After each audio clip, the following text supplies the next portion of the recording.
mid ah shirka madaxda Soomaalida oo dhowr jeer horay u baaqday ayaa maanta si rasmi ah u furmay warkii ugu dambeeyay ayaad maqli doontaan iyo waliba arrimaha horyaala madaxda Soomaalida shil ka dhacay dhagax buur iyo qabri dahar wadada u dhaxaysa oo uu ku dhaawacmay afhayeenkii baarlamaanka deegaanka iyo wasiirka macdanta sidoo kale dhimasho ayaa jirta doorashooyinka dawladaha hoose Ruushka oo bilowday muxuu yahay doorka ururka haweenka ee gobolka Banaadir uga aadan wax ka qabashada tacadiyada gabdhaha loo geysto mar walba waxaan ku wacyigelinaynaa waalidiinta inay bartaan ubadkooda hooyadu inay la saaxiibto caruurteeda hooyadu inay waqti siiso gabadheeda laakiin furitaanka iyo qoysaska burburkooda ayaa wuxuu sababayaa ilmihii inaanay helin aabihii iyo hooyada inay koriyaan xaq u lahaayeen gabar Talyaani ah oo muddo al-shabaab u afduubneed oo markii dambe la sii daayay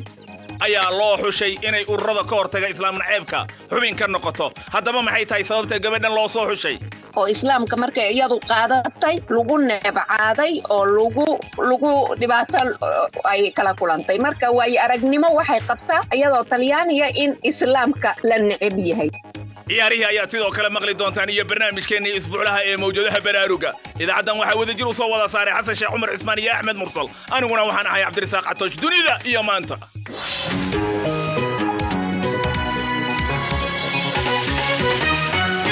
balse marka hore ku soo dhawaada warkii caalamka xasan sheekh cumar cismaan ayaa diyaar la ah mahadsanid catoosh wasiirka arrimaha dibadda Ireland Simon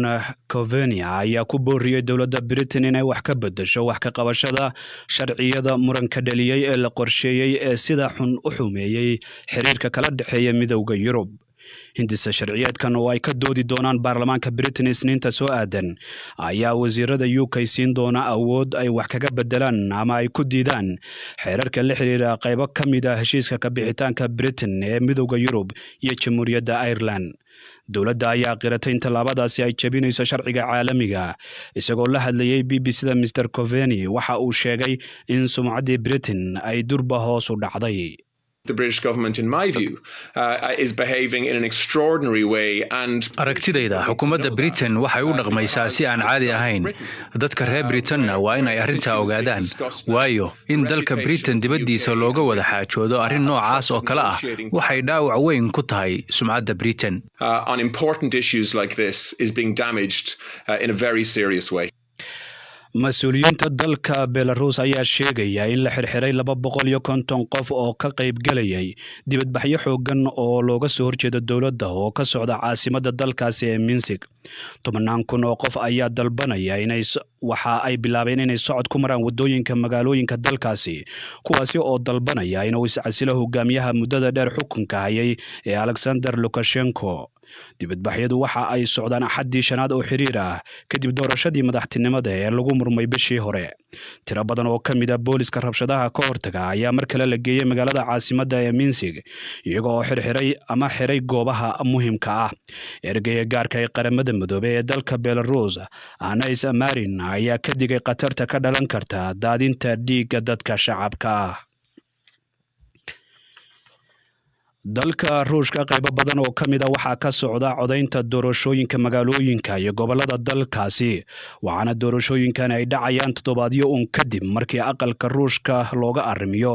ee Kremlinka uu la kulmay cambaareen la xiriirta tuhunka ah sumaynta loo geystay Alexei Navalny oo ah hogaamiyaha mucaaradka dalka Ruushka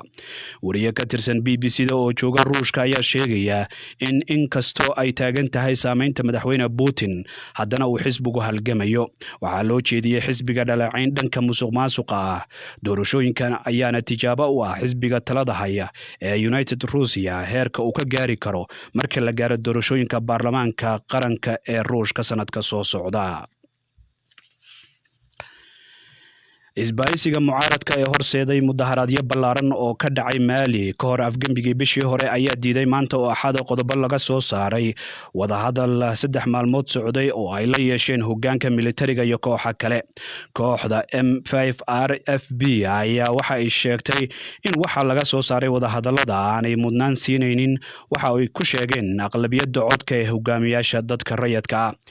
heshiiska ayaa lagu sheegay in madaxweynaha ku-meelgaarka uu noqon doono ama noqon karo qof rayid ah ama askari hogaamin doona dalka 18 bilood ee soo aadan ilaa inta laga qabanayo doorashooyin. waxay sheegeen in la dhisi doono golo sharci dejin oo ku-meelgaar ah oo ka kooban xubnaha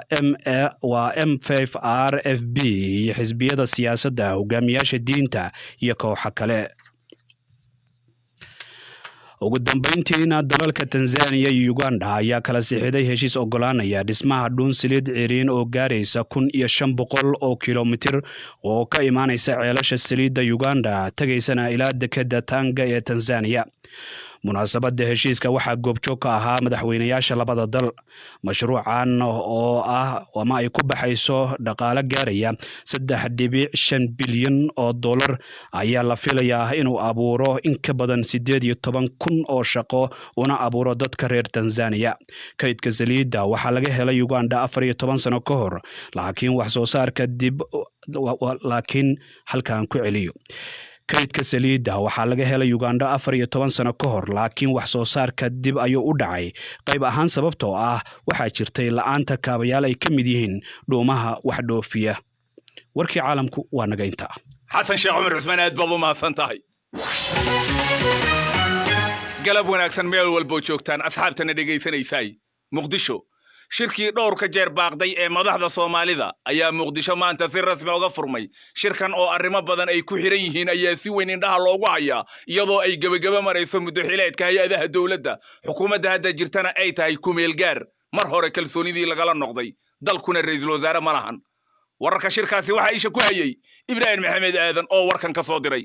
cabdirasaaq barqadi ayuu shirku ka furmay xafiiska madaxweynaha ee xarunta madaxtooyada ee magaalada muqdisho, waxaana fadhiyay shirka 5 madaxweyne maamul goboleed ee dalka ka jira iyo gudoomiyaha gobolka Banaadir, waxaana shirka gudoominayay madaxweyne Maxamed Cabdulaahi Maxamed Farmaajo. shirkan dhowr jeer oo hore ayuu dib u dhacay, aakhirkiisa maanta ayuu si rasmi ah shirkaasi u furmay. kusimaha agaasimaha warfaafinta iyo xiriirka warbaahinta ee madaxtooyada Cabdirashiid Maxamed Xaashi oo furitaanka shirka kadib la hadlayay warbaahinta ayaa sheegay in dadaalka ay madaxdu ku bixinayaan sidii loo sii ambaqaadi lahaa dhamaystirka heshiiska doorashooyinka dalka iyo waqtigeeda, iyo in ay waqtigeeda ku qabsanto in ay arintaasi madaxtooyadu ay hambalyeynayso. madaxtooyadu waxay sheegaysaa buu yiri waxay soo dhaweynaysaa sida madaxda dowlad goboleedyada iyo kuwa gobolka Banaadir ugu dadaaleen kasoo qaybgalka shirka, iyadoo haatan loo dhan yahay kamira dhalinta shirkan oo muhiim u ah hirgelinta doorashada dalka. kusimaha agaasimaha warfaafinta ee madaxtooyada Soomaaliya Cabdirashiid Maxamed Xaashi waxa uu sheegay in madaxweynuhu shirkan ka hor uu kulamo la yeeshay madaxda maamul goboleedyada kaasoo ahayd in lagala hadlo xaqa dadweynaha ee ah doorashada. madaxweynaha jamhuuriyadda mudane Maxamed Cabdulaahi Farmaajo ayaa furitaanka shirkan ka hor waxa uu shirdaceedyo la qaatay madaxda maamul goboleedyada iyo gobolka Banaadir. shirarkaas oo badiba lagaga wada hadlayay sidii shacabka Soomaaliyeed loogu suurtagelin lahaa xuquuqdooda dastuuriga ah, taas oo shacabka Soomaaliyeed ay doonayaan inay helaan doorasho xor ah oo xalaal ah. madaxdu markii ay soo gabagabeeyaan kulamadoodan albaabadu u xiran yihiin waxay soo bandhigi doonaan khudbado iyo isla markaana warmurtiyeed ka soo bixi doona shirka. kaasi wuxuu ahaa kusimaha agaasimaha warfaafinta iyo xiriirka warbaahinta ee madaxtooyada Soomaaliya Cabdirashiid Maxamed Xaashi oo wariyaasha kula hadlayay ilinka laga galo xafiiska madaxweynaha ee xarunta madaxtooyada ee Villa Soomaaliya ee magaalada Muqdisho. shirkaasi lama cayimin waqtiga uu soconayo, laakiin madaxdu waxay ka wada hadli doonaan iyagoo kaligood ah arrimaha doorashooyinka, gudiyadii farsamo ee la saaray iyo halkii ay dhigeen arrimihii ku saabsanaa doorashooyinka iyo hababka doorashadaasi oo qabsoomay. inkastoo shirkii Dhuusamareeb 3 baaqi ka soo baxay ee ay saxiixeen madaxweynaha Soomaaliya, gudoomiyaha gobolka Banaadir iyo 3 madaxweyne oo kamid ah madaxweynayaasha maamul goboleedyada ay diideen madaxweynayaasha Puntland iyo Jubbaland oo aan shirkaasi ka qayb galin. dabcan waxyaabihii shirkaas ka soo baxay ayay doonayaan qolyihii Dhuusamareeb ka qayb galay in laga amba qaado, halka Puntland iyo Jubbaland ay leeyihiin waan ka maqnay shirkaas oo waxay tahay in aan isku waafaqno habka iyo hanaanka doorashada lagu galayo, taasoo dhacaysa aakhirka sanadkan iyo bilowga sanadka soo socda. Cabdirasaaq aad baad u mahadsan tahay. haddaba waxaa la isweydiinayaa maxaa madaxda Soomaalida hor yaalla. su'aalahaasi waxaa jawaab u haya Cabdiraxmaan Cali Dhimbilo ila fadhiya. Cabdiraxmaan, cabdirasaaq waad mahadsantahay sida ibraahim ba sheegay shirkan wuxuu imaanayaa kadib shirkii dhuusamareeb 3 oo ay ka maqnaayeen madaxda labada maamul goboleed ee Jubbaland iyo Puntland kuwaas oo dood ka qabay sida ibraahim buu ku sheegay warbixintiisa natiijada shirkii hore laakiin hadda shirkan way fadhiyaan labada madaxweyne waana ka qayb laakiin su'aalaha hor yaala 5 su'aalood baan ugu mudan waxaan ugu horreysay su'aasha shirkii dhuusamareeb wixii ka soo baxay ma iswaafaqi doonaan waxa shirkan laga filayo baaqashadii Jubbaland iyo Puntland ayaa shaki weyn geliyay shirka dhuusamareeb oo loo arkayay jaangooyaha xaaladda siyaasadeed ee Soomaaliya ay ku jirtay laakiin hadda Jubbaland iyo Puntland shirkii way ku jiraan waxaas ay isweydiin leh ku raaci doonaan madax maamulada kale iyo madaxweynaha wixii ka soo baxay shirkii hore mise qodobo cusub oo iyaga u gaara ayay keeni doonaan taas waa su'aasha koobaad ee shirka hortaal su'aasha labaad ee hortaal waxa weeye wixii lagu heshiiyay baarlamaanka ma la horgeyn doonaa madaxweynuhu kal hore wuxuu sheegay markii uu dhuusamareeb u socday in shirka dhuusamareeb uu tagi doono wixii uu kala soo noqdana uu baarlamaanka horgeyn doono laakiin ma ay dhicin oo wixii ka soo baxay baarlamaanka lama horgeyn laakiin weli waxaa taagan su'aashii oo haddii shirkan ay wax ka soo baxaan oo qodobo lagu heshiiyaba qodobadaas baarlamaanka ma la horgeyn doonaa haddii la horgeeyo baarlamaanku wax isbedela ma ku samayn doonaan haddii ay isbedel ku sameeyaan maamulada ka qayb tahay ma aqbali doonaan isbedelka uu baarlamaanku sameeyo waa su'aalaha hor yaalla su'aasha saddexaad waxay noqonaysaa qodobada ay soo saari doonaan ma iswaafaqi doonaan sharciyadii hore ee baarlamaanka hore wansixiyay dalka hore looga dhaqan geliyay waxaa ka mid ah qodobkii ahaa doorashooyinka oo dalka in doorasho qof cod ka dhacdo shirka dhuusamareeb waxaa la isku raacay doorasho dadban kanna waxaa la fili doonaa waxaa la isku raaci doonaa ugu weyn ee sida falanqayaashu qabaan in weli ay halkaa taagan tahay doorasho dadban oo aanay suuragal ahayn doorasho qof coda ay dalka ka dhacdo su'aasha kale ee taagan waa kaalintii xisbiyada siyaasaddu meeday oo shirkii hore waxaa ku jirtay in doorashada loo geli doono hab xisbiya siyaasi ah laakiin shirkaas kamay qayb ahayn xisbiyada siyaasaddu welina shirkan qayb kama aha waxaana la isweydiin karaa iyagoo qodobadu ay khuseeyaan oo xaaladda dalka ay qayb ka yihiin saamilada siyaasadana ay yihiin shirkan haddaanay qayb ka ahayn sidee waxaa ka soo baxa ay isugu raaci doonaan su-aasha ugu dambaysa ee ugu muhiimsanna waxa weeye 3 bilood ma lagu soo afjari karaa dhammaan howlaha taagan haddii ay heshiiyaan waxaynu ognahay in 17 December baarlamaanka waqtigooda ka dhan yahay ay tahay baarlamaan cusub yimaado laakiin 3 bilood haddiiba doorasho lagu heshiiyo sidee suuragal u tahay waliba tii dhuusamareeb haddii lagu sii socdo qodobkeeda ka soo baxday suuragalnimadeedu waa su'aal taagan cabdiraxmaan cali dhimbil toos buu ila fadhiya aad baad u mahadsan tahay warbixintaas oo qoraal ah oo isaga gacantiisa uu ku daabacayna boggeena bbcsomali.com ayaa iyadoo faahfaahsan aad ka daalacan kartaan dhimbil mahadsanid mar kale qodobkaasi waxaa fikirkiisa ka soo dhiibtay cabdisalaan cabdulqaadir kajooje goldogo buu joogaa wuxuu yidhi shirkan loo dhan yahay ee caasimadda muqdisho maanta uga daafurmay madaxda maamulada iyo hoggaanka dowladda dhexe waxaa laga filayaa waa heshiis ugu dambayn oo ku saabsan qodobka doorashada bedri cabdulaahi ibraahim aan idhaahdee booram uu joogaa wuxuu yidhi waan bogaadinayaa ugu dambayn maanta inuu furmo shirkii u dhexeeyey madaxda dowladda federaalka iyo kuwa 5 maamul goboleed waxaan rajaynayaa inay ka soo bixi doonaan qodobo dhaxalgal ah oo anfaca dalka iyo dadkaba hagaag dowlad deegaankaan aadno shil ka dhacay inta u dhaxaysa dhagax buur iyo qabri dahar ayaa waxaa ku dhaawacmay afhayeenkii baarlamaanka dowlad deegaanka iyo wasiirkii macdanta ee dowlad deegaanka waxaana sidoo kale ku geeriyooday mas'uul ka tirsan xisbiga talada hadda haya ee PP dhacdada shilkaasi waxaan wax ka weydiiyey wasiirka warfaafinta dowlad deegaanka cali bedel maxamed shilkan wuxuu ka dhacay maaragtay meel u dhaxaysa degmada Birqood iyo degmada Sheegoosh xasaara wufuud u socotay gobolka Daawa oo hogaaminaya afhayeenka baarlamaanka dowladda deegaanka Soomaalida mudane Malow Ibrahim waxaa kaloo ku wehelinayay wasiirka macdanta tamarta iyo shidaalka dowladda deegaanka Soomaalida ugaas marka waxay ahayd xilli maaragtay aroor ayuu shilkaas dhacay waxaana ku nafwaayay madaxa xarunta dhexe ee gobolka Daawa dhaawacana nooga waran waxaa dhaawac fudud soo gaaray maaragtay wasiirka tamarta iyo maaragtay macdanta iyo shidaalka oo dhaawac fudud ah iyo afhayeenka baarlamaanka oo xogo burbur ah jiro oo dhaawac weyn ahayn marka way iska badqabaan wayna fiican yihiin hadda maaragtay xaaladooda xaalada caafimaad fiican wey kulli madaxda saareed uu kamid ahaa maaragtay wasiirka macdanta tamarta iyo shidaalka ugaas mudane ugaas iyo afhayeenka baarlamaanka waxaa lagu soo celiyey maaragtay isbitaalka waana la dabiibayaa wax weyn oo qabaan hadda ma jirto waana la xiriirnay telefoon baan kula hadalnay wayna bad qabaan wadadan laamiga ah ee goday ilaa iyo jigjiga u dhaxaysa aad bay shilalkooda u bateen wasiir maxaa sababa shilalka baabuurta wallahi kolley shilkan hadda u dambeeyay maanta dhacay hay'adaha amniga iyo qaybta traafikada baaritaan bay bilaabeen baaritaan bayna ku jiraan inta marka laga yimaado kulley saas ka warqabtaanba maaragtay inta badan baabuurta shilalka waxyaabaha kalifaya waxaa ugu badan waa speedka oo mararka qaarkood dhib badan ka yimaado waxaa kaloo jiri kara iyadana maaragtay wadooyinka inay jiraan meelaha qaarkood oo hadda lafteeda maaragtay qorshe ugu jira dowladda in la dayactiro u baahan yihiin marka sababahaasa laga yaabaa inay kalifaan cali bedel maxamed wasiirka warfaafinta dowlad deegaanka oo isagoo jigjiga jooga qadka telefoonka iigu warramayay BBC waxaad ka heli kartaa wararkii ugu dambeeyay ee Soomaaliya iyo caalamka oo dhan maalin walba. dadweynaha dalka Ruushka codkooda waxay maanta ka dhiibanayeen doorashooyinka dawladaha hoose oo dalka ka socda. Doorashooyinkan ayaa tijaabo weyn u ah xisbiga talada dalkaasi haya. Wararka BBC amuraasi ka qortay waxaa soo jeedinaya Xasan Sheekh Cumar Cusmaan. ku dhawaad 160,000 oo musharax ayaa u tartamaya kuraasta baarlamaanka dawladaha hoose iyo gudoomiyaasha gobolada ee dalka Ruushka. codbixintan ayaana imaanaysa toddobaadyo kadib markii looga shakiyay in lagu sameeyay hogaamiyaha mucaaradka dalkaasi Alexei Navalny sun waxyeeleysan neerfaha. kooxdiisu waxay ku andacoonaysaa in arrintan lagu sameeyay amar ka yimid madaxweynaha dalka Ruushka Vladimir Putin.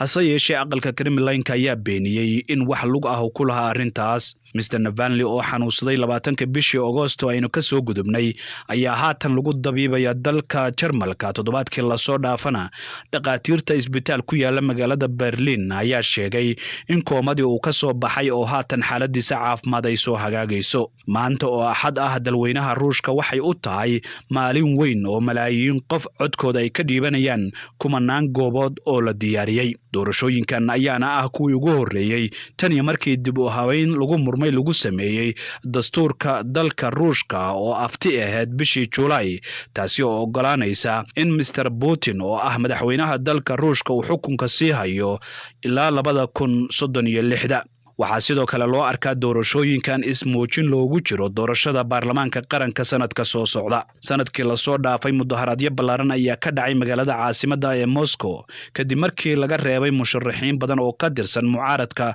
doorashooyinkii dawladaha hoose.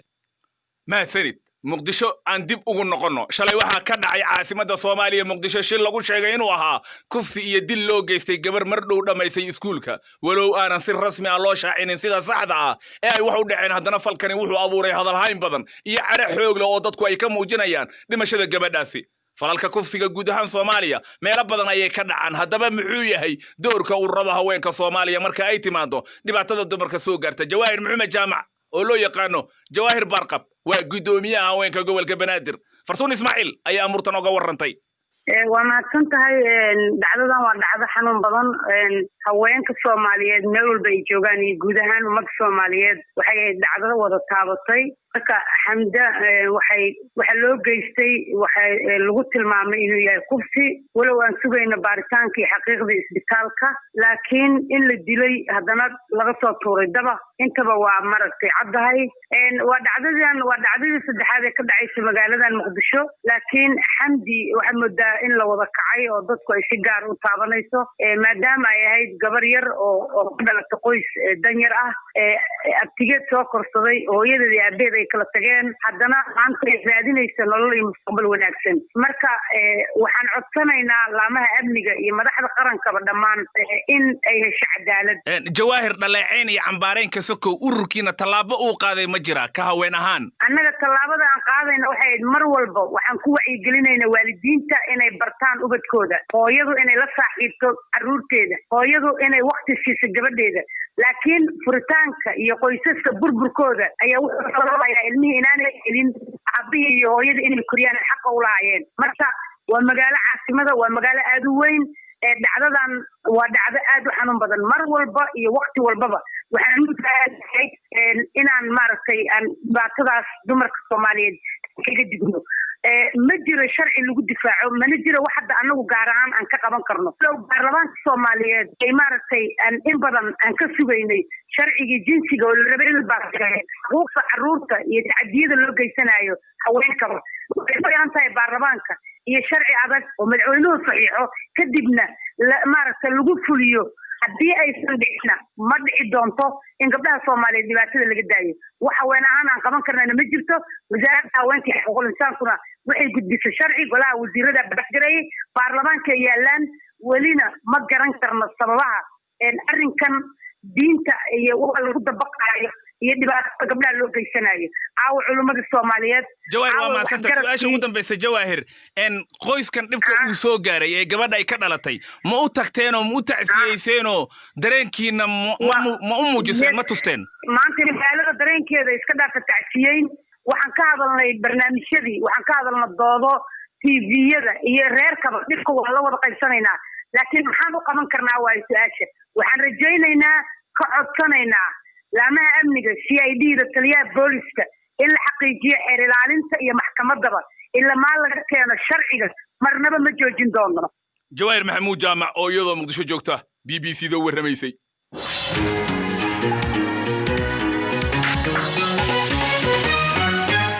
Silvia Romano oo ah gabar u dhalatay dalka Talyaaniga isla markaana sheegtay inay qaadatay diinta Islaamka xilli horaantii sanadkan la sii daayay afduub loo haystay gudaha Soomaaliya ayaa hadda waxa la sheegayaa in ururo dhanka bulshada rayidka ku jira dalkaasi ay Silvia u magacaabeen inay noqoto madaxa la dagaalanka muslim naciibka haddaba xilkan loo magacaabay waxa uu ka dhigan yahay ayaan wax ka weydiinay Shukri Saciid oo ah wariye wax ku qorta mid kamid ah wargeysyada dalka Talyaaniga gabadhu caadiyan sidaan humanitarian-kan arrimahan bini'aadannimaday barata ku takhasustay iyadaana ay ka shaqeynayso shaqadeeda ahayd marka hadda urur oo iyo fondazione qolyahan ururo iyo fondazioneyaasha fondazionuhu waa ururo dhaqaalana iyagu haystaan oo dhaqaala soo gala oo fangareeyo oo maalgeliya waxyaaba marka iyada waxaa mas-uul loogama dhigina waxaa laga qaybgeliya iyada iyo 8 dhalinyaro ah oo magaaladan Milan oo Talyaaniga ku nool inay ka shaqeeyaan project islaamofobiyada waxa la yiraahdo islaamka nacaybka ka soo horjeeda inay ka qayb qaadato ka shaqeyso marka sababta loogu xushay haddii aad dadka u sheegto gabadhan sababta loogu xushay waa laba sabab kow waxa weeye gabadhan waxa weeyaan waayo-aragnimo waxay qabtaa oo islaam nacayb ah oo islaamka markay iyadu qaadatay lagu neebcaaday oo lagu dhibaato ay kala kulantay marka waayo-aragnimo waxay qabtaa iyadoo Talyaaniga in islaamka la neceb yahay labo waxa weeyaan waa qof caan ah oo adduunka caanka ah oo magac leh maadaama iyada laftirkeeda la afduubay oo dhibaato badan ay soo martay saddex waxa weeye hawsheedaba waxay tahayba iyadiyo islaama iyo iyadiyo oo maxay deen bini'aadanka sida la isugu soo dhaweeyo iyo sida loo ixtiraamo ay ku takhasusto baratay taas iyadoo laga duulayo yaa waxa la yiri marka ka shaqee adigu projectkan oo Talyaaniga iyo EU-ga iyo isla fangareynaya adiguna dadka kala shaqee sidii maaragtay bini'aadanka la isugu soo dhaweyn lahaa islaamka nacaybkiisana looga fogaan lahaa marka islaam nacaybka siduu ka yahay Talyaaniga haddii aad sharaxaad naga siiso islaamka Talyaaniga caadiyan laba dhinac markii loo fiiriyo caadiyan marka islaamka ilaa waagi Torre Gemelle oo maaragtay Twin Towerski Mareykanka ay soo rideen 2011 dhibaato ka taagnay sababtay daraad anniversary-gii bay ahayd ilaa sida Al-Qaeda ay dhibaatadaas u geysatay waxa weeye ummadda islaamka iyo magaca islaamka caqabad baa saaray laakiin caqabada waaweyn oo siyaasadda loo jeedo oo Ameerikaanka iyo waxaas iyo ay dabada ka buufinayeen waxaa ka daran caqabad hoose oo nacayb dad oo aan saa u badnayn laakiin aan yarayn ay cuqdad u hayaan ummadda muslimka reer Yurubka iyo Westernka aad uga dhacay Faransiiska ka dhacay Ingiriiska ka dhacay Holland ka dhacay Jarmalka ka dhacay Talyaanigu ilaahay wadamada uu ka badbaadiyay buu ku jira oldo foreign fighters badan oo Syria iyo ka dagaalamo Talyaani xataa cadowgu uu jiro marka caqabadahaas oo dhan yaa waxay keeneen in muslimkii laga cabsado haddii aan dhageystayaasha dib u xusuusino bal maxaan ka naqaanaa horta gabadhan abayo gabadhanayto Silvia Romano sida loo ogyahay baa Soomaaliya lagu afduubay oo lagu hayn jiray waxa weeye halkan Talyaaniga markay timid waatii isbedelka isku samaysay diinteeda oo muslimnimada qaadashadeedii caqabado badan baa kala soo kulmay iyo dacaayad oo socialka loo soo geliyo iyo maaragtay hanjabaad iyo waxyaabo noocaas haddeer xataa Augustan markay fasax aaday oo reerkooda ay fasax u raacday meelaha fasax u aaday maadaama gabadhii ay xijaabantahay waxa weeyaan waa lagu fooriyaa waa lagu buuqaa waa dad baa aan badnayn baa laakiin target garaystay shukri siciid oo BBC da u warramaysay goobaha taariikhiga ee dunida aadka looga wada yaqaan ee ku yaala jamhuuriyadda gooniisutaageeda ku dhawaaqday ee Somaliland waxaa ka mid ah buurta Laasgeel oo ku taala degmada Dacar Buruq haddaba sawirro uu muddo qaadayay sawir qaade aad isugu howlay asaartii qadiimiga ahayd ayaa waxa warbixintan ka soo diray Cabdullaahi Jaamac sawirro uu qaaday sawir qaade caana oo Soomaali ah oo markaasi tagay buurta Laasgeel ee degmada Dacar Buruq ee aasaarta qadiimka ah ayaa lagu soo bandhigay magaalada Hargeysa sawirradan oo ay soo bandhigtay xarunta dhaqanka ee magaalada Hargeysa ayaa waxaan weydiinay ujeedada ay ka leeyihiin soo bandhiga sawirradan la soo qaaday gudoomiyaha xaruntaasi Dr. Jaamac Muuse Jaamac waxaanu ku jawaabay waxaanu qabanaynaa waxa weeyaan arrin muddo badan laga soo shaqeynayay oo ah Laasgeel oo ah xarun 10 sano u dambeeyay indhaha caalamka soo jiistay laakiin dadka ka hadlayay inta badan ay ahaayeen dad ajaaniba oo ka sheegay in markii ugu horeysay aynu helo fursad ay dadkeena kale ee fanka ku jira ee artiska ah ee ama dhalinyaro ha noqdaan ama dad waaweyn ha noqdaan ee ku shaqeynaya iyaguna ay sidoo arkaan sheegaan macnaha in ay Somaliland isku tusaan adduunyada sida ay u arkaan Laasgeel qof walibana waxa uu xirfad u leeyahay hadii uu yahay dadka gacanta wax ka sawira haduu yahay sawir qaade kamarada isticmaala haduu yahay qoraa haduu yahay gabyaa haduu yahay qof riwaayad sameeya haduu yahay film sameeye in qof kastaaba fanka maanta uu leeyahay uu bal kula barata wixii ay sameeyeen 10 sano hore dadkii aynu ka soo farcanay ee Laasgeel ku sameeyay matalan halkan sawirraad ku soo bandhigaysaan oo laga soo qaaday Laasgeel waxaan arkayaa sawirradii oo sidii dadkii hore u sawireen oo soo qaadeen ma waxa hiigsanaysaan in dadku ay dadkaasiba sawirray sameeyeen 10 sano ka hor noolaa ayaa ka leedahay dadka imika waxbay sameyn karaan waxaan doonaynaa in isku xidhno fanaanka ereyga fanaan waa erey hadii jeer music oo la xidhiidhiyo fanaanku waa qof alaaliyo qof kasto wax farshaxana ama shaxna ah sameeya marka fanaaniintii joogtay Laasgeel 10 sanadood ama 7 sanadood ka hor ee sameeyay fankan iyo shaxankan quruxda badan leeno aragnay iyo maanta kuwa jooga ama ha isticmaalaan kamarad ama ha isticmaalaan gacantooda ama ha isticmaalaan gabaygooda maxaa xidhiidh ka dhaxeeya marka waxaan doonaynaa in taa muujino oo halkii khudbada laga jeedin jiray ay qolo kastaaba waxa ay u leedahay iyadu hibada in hibadooda ku soo bandhigto maanta waxaynu ku bilaabaynaa oo ugu horeeya qaybtii sawir qaadista waxaynu soo xulanay sawir qaadista dalka inta ku nool ugu qiimaha badan markay noqoto aqoontiisa iyo markay noqoto sawirkiisaba oo waxa weeyaan Yuusuf Daahir waxa ku xigi doona qolo aflaanta sameeysa waxa ku xigi doona qolo gabyaa oo Laasgeel u gabyaaya waxa la soo bandhigi doona maalin dhow filin ah riwaayad oo lagu Laasgeel kaga hadlayo marka intaas oo dhan waxay muujinaysaa sida adiguba sheegaysay war dadka hore ee farshaxanka sameeyay fikirey halabuurka lahaa iyo halabuurka maanta xidhiidhka ka dhaxeeya waa maxay halkaas baynu ka raadinaynaa sirta Dr. Jaamac maxaa markaa aad uga jeedaan ugu dambeysay aad doonaysaan marka sawirradan aad soo bandhigtaan ee caalamka ku baahisaan in laga arko oo laga ogaado waxaan doonaynaa in la ogaado waxa uu dalkan iyo qarankani uu ummadda adduunka la wadaagi karo Laasgeel waxay noqotay meeshii ugu soo jiidashada badnayd waxaanay ka mid tahay Afrika oo dhan meelaha ugu qiimaha badan markay noqoto sida loo ilaaliyay farshaxankaas marka maadaama ay ummadda dibadda soo jiidanayso waxaan yoolkayagu yahay in ummadda dalka gudaheeda ku nool la tuso qiimaha ay leedahay haatana ku soo dhawaada barnaamijkeennii mawjadaha baraaruga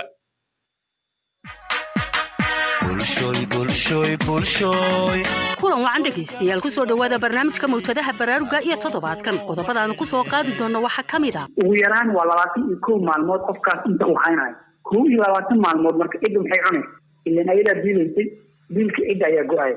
waa aqoon-yahan aadan xasan maxamed oo ku takhasusay arrimaha dhaqaalaha oo barnaamijkan inagala qaybgeli doono oo aan kaga hadlayno dhibaatada ganacsiga haweenka soo gaari karta haddii aanay haweenku qaadan tallaabooyinka ka hortagga cudurka COVID-19 waxa kale oo dhegaystayaal aanu idiin haynaa waxaad mooddaa inaan iminku ku soo baraarugay COVID-19 inuu dilaa yahay marka imika ma waxaad ka walwalaysaa inaad iga dhimato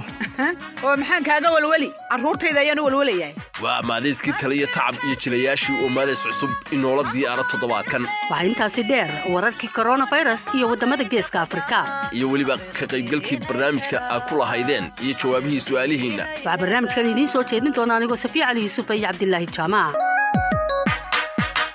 وهاجا سفيا haddii aan bilowno barnaamijka toddobaadkan sidii aynu tilmaanay waxaynu ku soo qaadi doonaa dhibaatada ganacsiga haweenka soo gaari karta haddii aanay haweenku qaadan tallaabooyinka ka hortagga cudurka COVID-19 balse marka hore aan ku bilowno wararkii u dambeeyay coronavirus iyo dalalka geeska Afrika Safiya ayaa inoo dul mari doonta haddii aan ku bilowno dalka Soomaaliya heerka uu shalay taagnaa COVID-19 tirada guud ee uu ku dhacay waxay dhan yihiin 3,376 qof 98 qof ayaa u dhintay 2,791 waa ay ka bogsadeen tirada uu haatan haya waxay dhan yihiin 478 qof dalka Itoobiya heerka uu shalay taagnaa COVID-19 tirada guud ee uu ku dhacay waxay dhan tahay 63,888 qof 996 qof ayaa u dhintay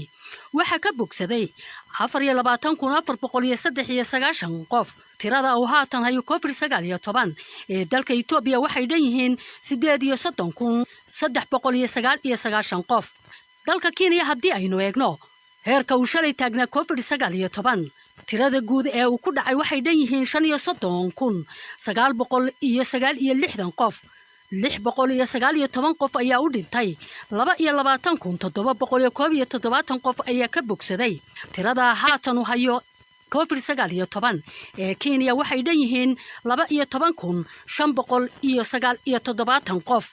dalka Djibouti haddii aynu u kacno heerka uu shalay taagnaa COVID-19 tirada guud ee ku dhacay waxay dhan yihiin 5,394 qof 60 qof ayaa u dhintay 5,327 qofna waa ay ka bogsadeen tirada haatan uu hayo ee dalka Djibouti COVID-19 waa 6 qof madaxa xiriirka dadweynaha ee wasaaradda horumarinta caafimaadka ee Jamhuuriyadda Iskeed ugu dhawaaqday madaxbannaanideeda ee Somaliland ayaa maanta u sheegay BBC Media Action isagoo ku sugan magaalada Laascaanood in guud ahaan tirada laga baaray COVID-19 ee Somaliland ay dhan tahay 8,280 qof iyada oo 27 saacadood ee u dambeeyayna la baaray 386 qof oo 3 qof oo kamida laga helay tirada guud ee baarista lagu helay COVID-19 ee Somaliland ayaa haatan dhan 906 qof 32 qof waa ay u dhinteen 727 qofna way ka bogsadeen maxasan Safiya haddii barnaamijkan guda galno qaybihiisa kala duwan Xaawo Yuusuf waa haweeney kamid ah ganacsatada Muqdisho oo waqtigan wali lagu guda jiro xanuunka COVID-19 ku dhaqanta talaabooyinka ka hortagga iyadoo oo fahansan in uu cudurkani dalka aanu wali ka bixin halistiisuna ay taagan tahay siyaasi daraadeed waxa ay wali sii wada kala fogaanshihii dadka la faray iyo faraxalkii iyo iyadoo waliba afkeeda iyo sankeedaba daboosha marka ay gurigeeda joogto iyo goobteeda ganacsiga waxay ka taxadirtaa in xanuunkani u soo dhunto macaamiishana waxay kula talisaa in la qaato talooyinka wasaaradaha caafimaadka ay soo saaraan Xaawa waxay ka mid tahay haweenka ku ganacsada suuqa Xmarweyne ee magaalada Muqdisho waxa halkaas kula kulantay wariye Raxma Xasan Maxamed oo magaalada Muqdisho joogta laga soo bilaabo ilaa markii uu wadanku u soo galay cudurkan ee COVID-19 ilaa aanigan runtii taxadar weyn ayaan dhankayga ka qabtaa ama gurigayga ama dadka ganacsiga igula jiro ee dukaanka igala shaqeeyo runtii mar walbani naftaada ama nafta dadka kale aad la nooshahay ama dadka aad wax ka gadanaysidna in aad ka fikirtid waa ay wanaagsan tahay goorma ayaad soo bilowday ku dhaqanka talooyinka caafimaad ee ka hortagga corona runtii waxaan soo bilaabay ilaa markii cudurkani oo wadanka u soo galay talooyinka caafimaadka ee aan dhageystay ee soo saartay wasaaradda caafimaadka ilaa hadda wadanka wali oo cudurku ku dambeeyo inkastoo sidoo hore ahayn waan ku dhaqmaa oo ilaa hadda talooyinkii caafimaad misleedahay haddii xanuunkan uu ku dhaco qof ka mid ah qoyskaaga in ganacsigaaga uu saameyn ku yeelan karo runtii saameyn weyn ayuu ku yeelanayaa guriga qof ka mid ah haddii uu qabto dadka dhan saameyn ayuu ku yeelanayaa maxaad ka hortag ah oo aad samaysay marka aad joogto ganacsigaada inta badan waxa ugu badan aan maanta qabto waxaa ka mid ah gacmaha inaan gloveska ku xirto dhaqmo badan aan sameeyo kaleeto biyo kulul sidee ku arkaan macaamiishaada markay ku arkaan adigoo wali taxadar ee corona muujinayo oo kaleeto waji xirkii waxyaabahaas oo kale markaa sameynayso kale runtii horta dadka isku midka Ilaahay kama dhigin dad waxa laga yaabaa in ay kula yaabaan markaas oo kaleeto ay ku dhahaan maxaa cudurkii wadanku uu ka baxay waayadan maxaa u xiranaysaa waxyaabahaas oo kale caqabado way jiraan dadka aan kala kulmo marka gloveska xiratid ama maaskiga ah xiratid oo qofkii isiraaba qofkan baa qabo cudurkii cabdilaahi waa ay mahadsantahay xawe yuusuf oo joogta magaalada muqdisho waxaa sheekadeeda ka duwan sahre maxamed muuse oo ku magac dheer sahre macalin oo ah haweenay ganacsi ku jirta weligeed kuma ay dhaqmin tallaabooyinka ka hortagga covid-19 waxay ka ganacsataa dharka dib loo isticmaalo ee hudhaydhka loo yaqaano ganacsigeeda karoonaha aanay ka hortaggiisa ka feejignaynin saamayn ayuu ku leeyahay waa tan sahra oo ka waramaysa sababta aanay u qaadan tallaabooyinka ka hortagga wariya xawe axmed maxamed oo joogta garowe ayay u warantay coronaviruskan waxaan ku yiraahdaa adduunka wuu saameeyay meel walba uu ka dhacay saasay tahay anigu af xidhka iyo gacmo xidhka iyo anigu waxa waaba ka soo horjeeda sababtay tahay ilaahay baan aaminsan qofka hadduu ilaahay isku xidhana waxba ma waayo waxa weeye ka soo saameeyay haddana alxamdulillaah rabbil caalamiin wixii ilaahay keena waa lagu shukriyaa kalooro intuu dhacay af ma aan xiran jirin waa arkay dad badan oo magaalada maraya afka xidha waana la yaabaa boqolkiiba boqol waan la yaabaa sababtay tahay anigu waxaan ba u arkaa inuu ii soo qabanayo cudurka dhanba af xidhkan inuu ii soo qabanayo waaba la yaabaa hudhaygan oo ka ganacsadaa hudhaygana kolle dadku waad aragta buufis buu ka qabaa waxaa la leeyahay dadkii leeday baa waxaan laga keenay waana iska ganacsanaayo ilaahay waxba naguma keenin dhib iyo balaayo toonna inaanan anigu wax buufisa ka qabin dadka hadday hudhay ka baqayaan wax saameyn ma kugu yeelataa maxay igu yeelan weydaa rag waa ii imanaya dharkay qaadqaadayaan hadday kuleetiga in yaroo dhibaataa ku arkaan waxay ku leeyihin waa kaloorihii saraawiisha ka daalid waxaan ku yidhi aad iyo aad bay buufis uga qabaan marka sababta aad hadda waan ku jeedayo ma xidhnid face maskii gacmahaagiina waa caadi oo agabkii ay sheegeen wasaaradda caafimaadka in la xidho ma aadan xidhan sababta aad u diiday oo aadan rabin inaad xidhato maxay tahay hooyo waxay tahay anigu ilaahay baan aaminsanay mar laba ilaahay baan isku xidhaa waxa weeyaan dhibaatana kamaan arag mana xidho mana hadarna uma diyaarsani leedahay haddaad xidhatid faraha iyo afka kaa soo gaadhaya hadda ilaahay qadartiisa baan ka soo horjeedaa waxa weeye rabbi qaadirka wuxuu keenay waa lagu xamdiyaa dhibaatana kuma arag hadarna waa ka soo horjeedaa xirana maayo safiya aad baa u mahadsanyihiin xawe yuusuf iyo sahre macalin oo ahaa haween ganacsiyo yaryar ku jira oo kala joogay magaalooyinka muqdisho iyo garowe haatan waxaa barnaamijka ku soo biray aqoon-yahan aadan xasan maxamed magaalada muqdisho isagoo jooga ayuu barnaamijka ka qayb geli doonaa haddii aad dhegaysatay sheekooyinkii kala duwanaa ee haweenkii ganacsiga ku kala haystay labadaasi magaalo ee aan soo sheegnay ee mid ahaani ku dhaqanto ilaa hadda tallaabooyinka ka hortagga cudurka covid-19 ta kalena aanay weligeed ku dhaqmin maxaa adiga kaaga baxay marka laga hadlo waxaa waxay samaysay ka hortag sidiisabana haddii marba uu cudurku soo galo iyada wuxuu samaynayaa ganacsigeeda kaliya kuma ekaanayo dadkii ka ganacsada ayaa waxay sii gaarsiinayaan alaab ka qaata dad kale dadkaas haddana dad kale sii gaarsiinaya waxna waa qadar rabbi sida ay sheegtay gaara waa sax qadarta ilama diidana aan leeyahay in laga hortago cudurka ayaa ka habboon in la daaweeyo adigoo alla aaminsanaya haddana waxaa la rabaa inaad samayso waayo hadduu hal mar qof ka mida oo adiga ku saameeyo gurigeyda saameynaya adiga shaqada ka jeedsanaya shaqada marka adiga ka jeedso cidda waxaa laga yaabaa sida ay tahay gabadha guud ay ka ganacsataa biilka cidda ay u geyn lahayd in la waayo ugu yaraan waa 21 maalmood qofkaas inta uu haynayo 21 maalmood marka cidda maxay cunay ilaan ayadaa biilaysay biilka cidda ayaa go-aya 21 maalmood maxaa lagu noolaana marka taas wuxuu keenaa dhaqaalihii qoyskaas soo geli jiray geli ahaan inuu burburo sidaas waxaa kaga habboon marka inay ka hortag samayso oo ay u hoggaansato awaamirta wasaaradda caafimaadka amaba iyadoo fiirinayso dhaqaalaha haddii cudurkan guriga soo galo dhibaatada gaarsiin karo soo qoyska saameynayo cudurkan waa cudur adduunka dhan nala qabo ka hortagga dalku ama dadka ay sameeyeen ayaa wuxuu yahay inta badan in loo hoggaansamo awaamirta wasaaradda caafimaadka ay bixiso ka dhaqaalayahan ahaan haweenka ganacsiga ku jira ee aad ku aragtaan suuqyada ee u badan dhulka Soomaalida wax talaa ma siin lahaydeen waxaan sii lahay cudurkan haween malahan rag malahan dhammaan way saameeyeen haddana Soomaaliya marka la joogo waxaan qabaa dadka ugu nugul ee cudurkan uu saameynta ku yeeshay waa haweenka waayo dadka ugu badan ee suuqyada markaa tagta ka ganacsado amaba ugu liita ganacsiga ugu hooseeya joogo waa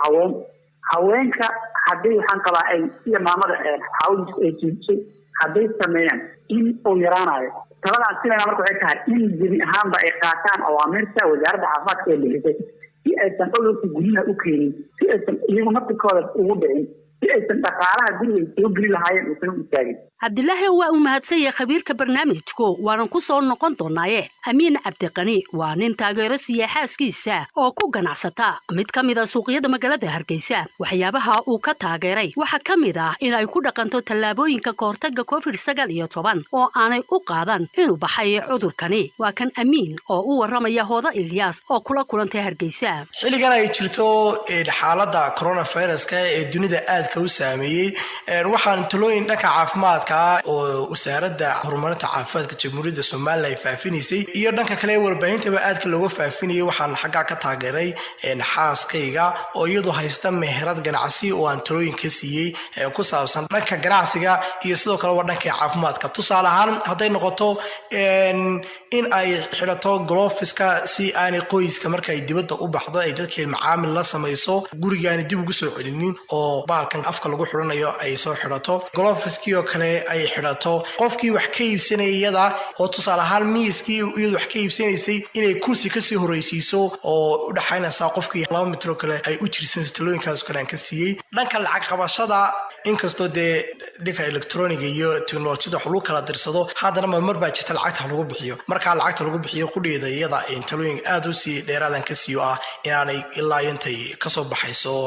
xarunta ganacsi aanay gloveska aanay bixinin dad badan baa horta markii hore jiray oo iska dhiga marinayay talooyinka caafimaad wala xanuunkani ma jiro iminkana waxaad moodaa wacyigelinihii faraha badnaana in ay yaraadeen dadkiina ay aamineen oo iska dhaadhiciyeen in xanuunkii dhamaado dadkaasoo kale maxaad soo jeedin lahayd talada muhiimka ah ee aan u hayaa ayaa waxay tahay maadaama aafadana dalkeena uu soo galay dadkaas waxaan u soo jeedinayaa inay dhagaaday iska daayaan mahmaaba tiraada caduur weli dhowdhowdu ma dhicin talooyinka caafimaadka sidina u qaata safiyey amiin cabdiqani oo jooga Hargeysa aad buu mahadsan yahay haatan aan wada dhageysano dhinaca culimada iyo diinta islaamku waxay ka qabto in aanu qofku dhayalsan asbaabta marka ay timaado cudurro faafaya sheekha toddobaadkan barnaamijka martida inoogu ahi waa Sheekh Cabdalla Maxamed Ibrahim oo ah madaxa jamciyadda Ar-Rahma Al-Khayriya oo fadhigeedu yahay magaalada Hargeysa gobolada Soomaaliland ka hawlgasha diinteena walaal waxa diin Ar-Rahma waa diin hadii la idmaayo inagu buurisay in naftaada ilaaliso mujtamaca naftoodana aad ilaaliso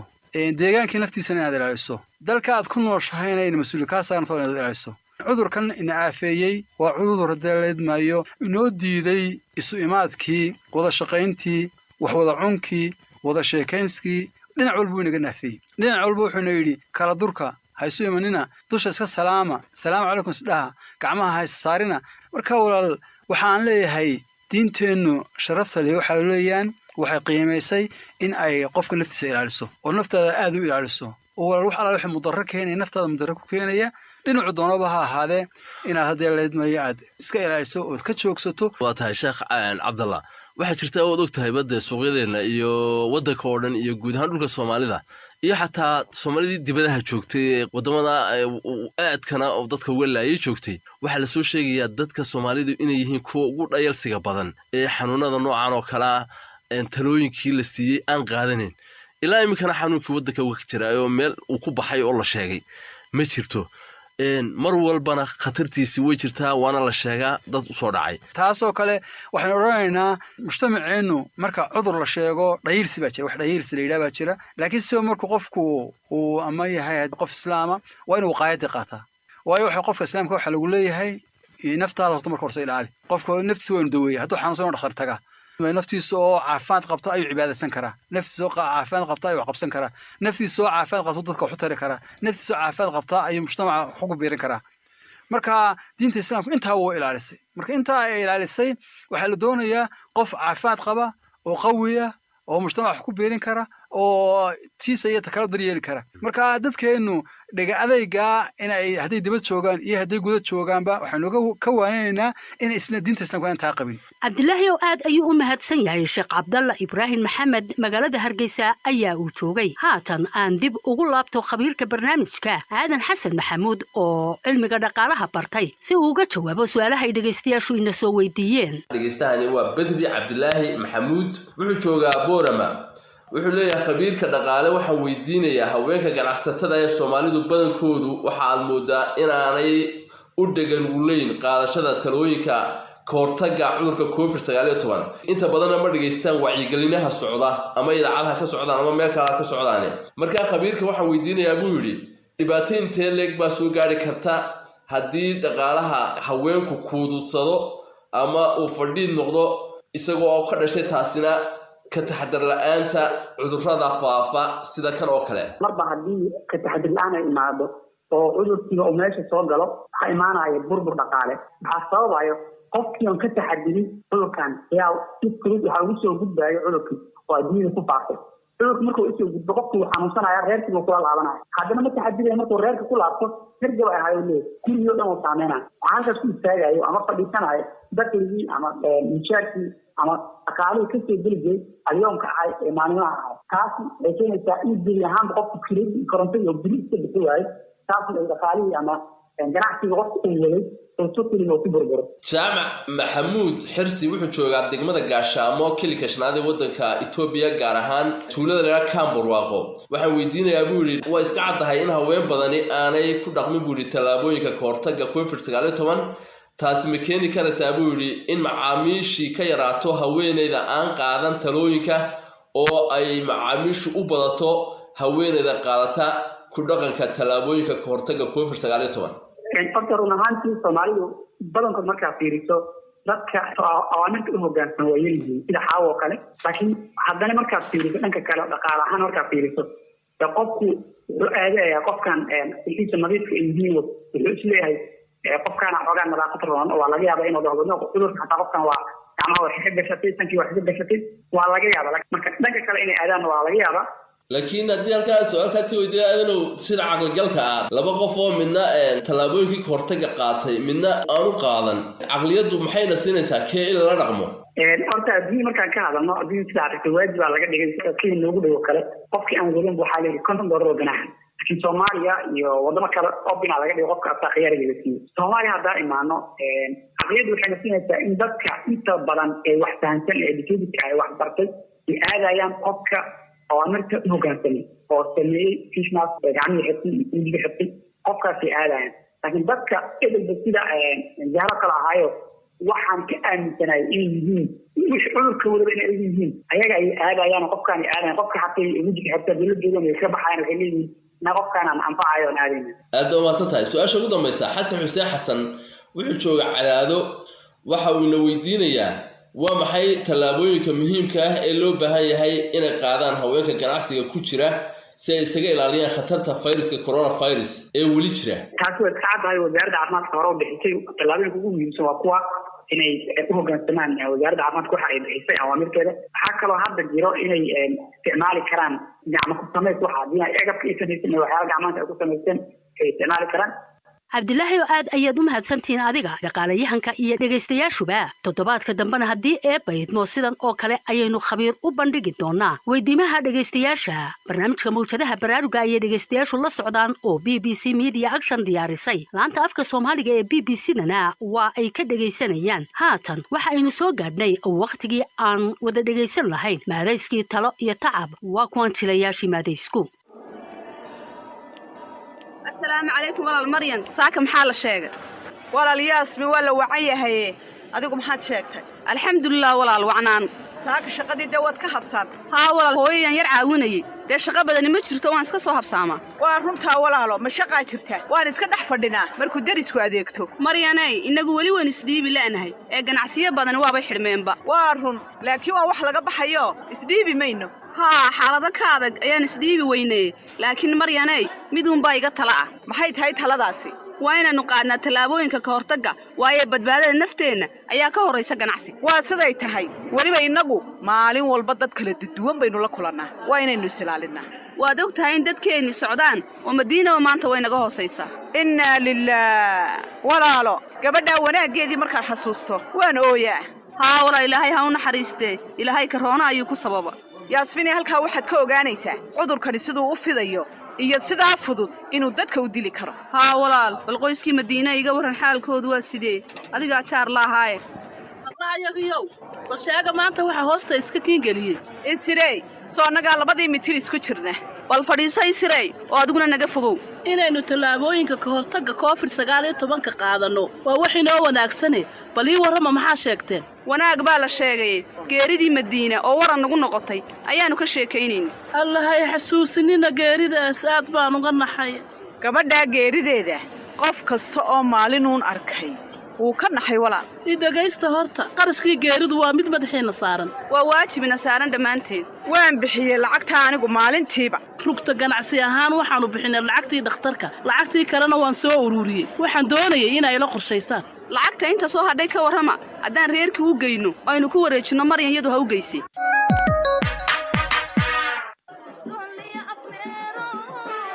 haye maana iska warantaada ma aqaani joog bal gabriye meeshaada ha soo dhaaf waa maxay joogto maxaa kugu dhacay wabad cadhaysan tahay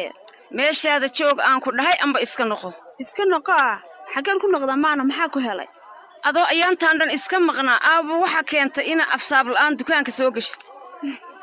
waxaaban islaamaana cid kale kugu dirtee ma afsaab umad ka hadlaysaa maxaa uga hadli waay waa ogtahay cudurka dadka dilooye ilaa inta dukaanka dhex fadhiday waxba lama socotid dukaankan waabu ku reebaba waxaa la soconin maa lahee qof yahay gadaal iiga dig imikaama soo dhawaanaya yaday joog karoona dheeldheel ma galayaa naamaana wax ma kuu sheega haddaad leeda dukaankayga bax waan kuu dhaafaya haddaad karoonii COVID-19 ka hadlaysidna wuu dhammaaday cudurkaasi anigu waxaan kugu haysta waxaa waaye afsaab iyo galoofis midna ma wadatid cudurna waa dhammaaday adaanba kaa maqlooya inta dalka fadhiday buu daaqada ka baxay cuduraa baxay ani maba maqal intee ka keentay adi warkaas aniga kuu hayay dadkan cadibi macaamiisha cadibaad ma ahine aniga waxaan rabaa naftayda iyo ganacsigayga inaan badbaadsho markaas waxaan rabaa inaan raaco tallaabo kasta oo COVID-19 looga hortagayo balaayaad saadaalinaysaa ee nagu soo celin COVID-19 madax adaygaa ka batay orod iska bax gurigaaga aad maanoy maanta waan ku bartay maxaa igu baratay maalmahan sameynaan arag waxaaban islaaway ku soo dhaweynaysaa intaan ka badana ilaahay amarkii macaydintan baa soo dhaweyn u taqaanaa hodaney karoona aan iska ilaalino soo dhaweyn maahino markaan kulaayo waad habsaantay waa iska sidan oo kale marba haddaad sidan u cabsanaysid iska xidh carwadan ganacsiga maxaan u xidhaa ka hortag leen wadnaaye iminka maanada guleeda COVID-19 kuma hortagaysid saas le ma ookay adi inaad qaadato waano aanan adkayn oo naxdintaa taagan ubay gooriya ayaan warar ku sheegaya iska waran waa khayra soo gal maalin walba karoonihii madacadda dhegayso kuu ganaaxay ikraan hooyo soo fadhiiso waaba sii baktiinaya xilliga kula halkaad ka timi maheradii mise guriga hooyo ma maheradan ka imaadaaba jirta walaaca iigu weyni waa inay maheradii macaamiishii ka yaraatay si Madiina u geeriyootay ikraanay wixii wacyigelinahay ee tacabkii aad ogeydin naga galay waxaad moodaa inay meheradaadii ka aradan tahay hooyo maxaan yaraystay meel walba warqad baan ku dhajiyey subax walba iyo habeen kastana khudbad joogtaaba ii hayda ikraanay wixii wacyigelinaya aynu ku jirnay inaanay dadku saanay u qaadan waxa kuu cadaynaysa shaqaalahaagii ayaaba u geeriyooday dadkuna taa mas-uuliyadooda aday wax kaa saaraya in dayaciyo wax sheeglaan ay u dhimatay bay u qaateen waase inaad imika wax weyn ka bedasho dukaankaaga hooyo waa qadar allo lama dhaafi karo manaan yaraysan wuxuu sheega shaqaalaha meherada iminkana waxaad u baahan tahay inaad xoog u joogtayso oo aanad marnaba caajisin maxaan joogteeyo hooyo meherada waa inaan xidho waayo macaamiisha way ka baqanayaan maadaama cudurkan u dhintay qof shaqaalaha ka mid xidho dukaan la xidhayaa ma jirtee balse arrintaasi waxay u baahan tahay in bulshada laga wacyigeliyo haddii dukaankii la yidhaa qof ayaa ka xanuunsaday ama ka dhintay la xidho soo dadku ka yaaci maayaan wallaahi hooyo dadku aad wax u maqli maayaane balse ka daadi mayno xusheegooda horta hooyo miyaad ogtahay aabba inuu baadiyaha aaday miyi oo hooyo muxuu miyigana ka doonay hooyo adeero ayaa xanuunsan baa la dhahay ma adeerkaa haa siduu aabba ii sheegay waa loo yeedhay talomaad buu u xanuunsanayaa haa aad buu u liitaa baa la salaamaad oo hooyo maxaa xanuunkiisa lagu sheegay ma cudurkii la sheegayay baa miyigiina gaadhay xanuunkiisu wuxuu yahay lama soo sheegin balse aabbaa ka soo warrami doona xaaladiisa allaha ka kixiya xanuunka oo caafimaad taam aha siiyo aamiin hooyo allaha u aqbalo wallaahi waaban ka naxay hadduu kolkaa adeerkaa xanuunsaday aabbahaana miyigaasuu joogaya soo maaha hooyo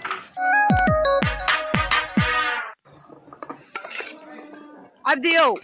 koobkaa ii soo dhib aan biyo ku shubtee bal anigana igu shubcaa oo cashadii waaban kaa boobee caawa anigaan casho u jeedine igamaad boobteen ma wax hore ayaad cuntay may caawa casho uma jeedo maalmahan walwal ayaa igu jira maxaad ka walwalsan tahay waxaad mooddaa inaan imikuun ku soo baraarugay COVID-19 inuu dilaa yahay markaa iminka ma waxaad ka walwalaysaa inaad iga dhimato oo maxaan kaaga walwali carruurtayda ayaan u walwalayahay oo waayo aniga waariga tag adigu soo ninuun ma tihid haddaa maxaan ahay maalintaan sidaa u dhinto ayaad naa kala guursanaysaa ma adigaa ii joojinaya laakiin anigu carruurtaydaan u baqayaa inay hooyolaan dareemaan salaamaad waa maxay halkanaad ila gashay ilaahay igama kaa qaadee aamiin ilaahay inama kala qaado ka warran haddaynu gurigeenna iska fadhinno ilaan maanta lacag la'aan ka welweli mayno waynu haysannaa lacag inugu filani waynu haysannaa laakiin tacabkeenna ma dib baynu u cunnaa inta cudurkani inaga dhammaanayo waxaynu kaydsannay ayaynu iska cunaynaa taasi ma soconaysa cabdiyowe ha ku fikirin maxaa diidaya COVID-19 ayaynu ka baxsanaynaa waar sidaa cudurka lagagama baxsadee wax kala sheeg ninkaagani maryanay anigu waxaan ku odhan lahaa dukaanka aan iska xidhno siti qabax qadiijo warsame wuxuu yidhi aan dukaanka xidhno waar sabab lagu qanci karana ma hayside aniga maad dhegaysan haye balwad cabdiyo waxaan ku jirnaa waa ganacsi haddaan maanta xidho suuqa waan ka baxayaa hadhowna way adkaanaysaa inaan ka soo kabto ganacsiga iyo badbaadadeenna waa midkee bal horta cabdi ow istaji waxa aan kuu sheegayaa waa run oo waan isilaaliyaa ma sabab kaloon ganacsiga u xidho ayaa jirta maryanay ganacsiga waad xidhaysaa ma madiine ayaad ka wanaagsan tahay ma sheekadii berigii ee dukaanka xidh ayaad soo celisay aan runta isu sheegno runtaad ii sheegaysaa waa maxay maryanay cudurka saamayntiisa waad arkaysaa natiijadiisana waad ka dheragsan tahay sidaa awgeed waa muhiim inaynu ganacsiga hakinay intay wax isbeddelayaan cabdi ow waad ogtay ganacsigu inuu nolosheenna wax ka beddelay iyo halkaan ka soo bilownay maanta ma waxaad rabtaa inaad dib inoo celiso may dib inoo celin maayo laakiin nafteenna ayaan badbaadinaya adoo naf badbaadi isleh soo geeridu ma iman karto waa runtaa laakiin aqalkeenna aan isku dhowrno qadarka carar baa tahee rabbi ku kalsoonow sidaad u hadlaysaa maryan ma in lays ilaaliyo ayaa qadarka carara anigoo ganacsigayga haysta ayaan karoone balaayadiisa iyo baaskiisaba iska ilaalinaya ilaahay haynaga hayee maryanay sidaad isaga ilaalinaysaa cudurkan ilan waa ka albaab walba taagani cabdi oo waxaad ii sheegtaa waxa ku jaban haddaan aniga iyo macaamiishaduba ku dhaqanno tallaabooyinka ka hortagga COVID-19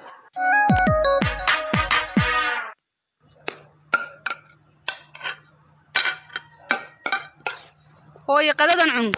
yaasmiin bas dee hooyo waad igu badisay ma inta yar baad cuni karin waa 2 malqacdood oo keliya namasin xigan dhan baad leedahay waa 2 malqacdood oo keliya haade waxaad xasuusisay sidii markii aad yarayd aan ku oran jiray cuntada hooyo waad yar tahay waad koraysaa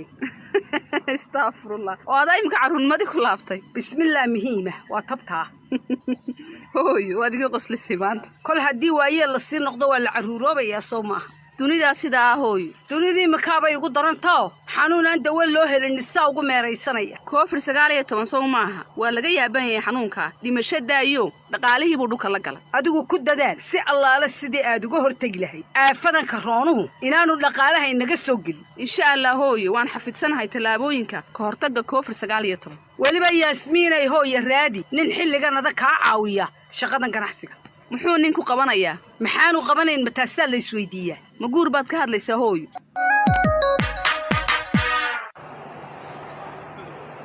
aabbo saxmad badan baa jirtay dadku xagee ka soo dareeran caawa kolle xilligan danaa loo soo wadabaxaye waxaan ku weydiiyey maxaad la lugaynaysaayoo gaadhigaaga ku dhacay aabbo caafimaad ahaanna waan u lugaynayaa shidaalkana da reerkeenu madaxinaya waayo waa tan wax walba isbedelan aabbo waa saxsan tahay wax walba uu saameeyey ganacsiga ugu darnaadee soo ma ogid aabbo waxyeelle aad u ballaadhan buu gaadhsiiyey ganacsigii magaaladeena toosan haye iiga waran ganacsigii ikraan halkee wax la maraya aabbo meheraddu way xidhan tahay oo maxaa dhacayoo meheradda xidhay aabbo sidii ay madiina u geriyootay dadkii waabay ka baqeen meheradii inay wax ka iibsadaan geeridu waa xaqe ma qof kaloo meheradda ka shaqeeyey weydey miyaana shaqaale kala joogin meheradda maya way joogaane dadkiiba cabsi baa ka gashay meheradii maadaama inantii hore madiina u geeriyootay xanuunkan COVID-19 salaamaad oo dabadeed imka meheradda way xidhan tahay haa aabbo aad baabay uga niyad jabsanayd ikraan sawdiga arkay ganacsigeennii dhismahaba siduu saamayn ba'an ugu yeeshay qalab kasta oo wax lagu dhis lahaaba aabbo u qaaligaroobeen qaarkoodna maba yaalaanba shirkadihii hoos u dhac ballaadhan oo dhaqaale ayaa soo food saaray waa runtaa aabbe insha allah waynu ka soo kaban doonaa marka ilaahay xanuunka naga kor qaado ciidamka alleh balse faaraxoo aabba raac talada iyo tusaalaha bahda caafimaadka oo ilaali badqabka naftaada iyo qoyskaagaba waayahay aabba waan dadaali doonaa insha allahna waan libilaabi doonaa waa si wanaagsan maxaad kaloo haystaa bal soo daa warka aabbo war kale ma jiray waxaan kaa codsan lahayn haddii aad dhaqaale heli karto inaad ikraan ku caawiso si ay sare ugu soo qaado ganacsigaygan hoos u dhac ugu yimi faaraxu miyaad ilowday in soddada isra ay ganacsato weyn tahay oo weliba deegaankeena ay ugu jeeb weyn tahay aad buu mahadsan yihiin jilayaasha maadiiska taliya tacab haddii eebba idmo toddobaadka dambe maadiis kale ayay inoo hayaan dhegaystayaale hawdayma la'aanina safiyaay gunaanadkii barnaamijka aynu soo gaadhnay haddii dhegaystayaasha aan la wadaago toddobaadka soo aadan qodobka aynu barnaamijkeenna ku soo qaadi doonno waa muhiimadda ganacsiga haweenka ay u leedahay inay aqbalaan in cudurka COVID-19 uu weli jiro inkastoo xayiraadihii la dabciyey wixii aad dhegaystayaal su'aalo haysaan khabiirada ah nagula wadaaga bartaan facebooka ku leenahay BBC Media Action Somali idinkoo barnaamijkanna mar kale halkaasi ka dhagaysan karaya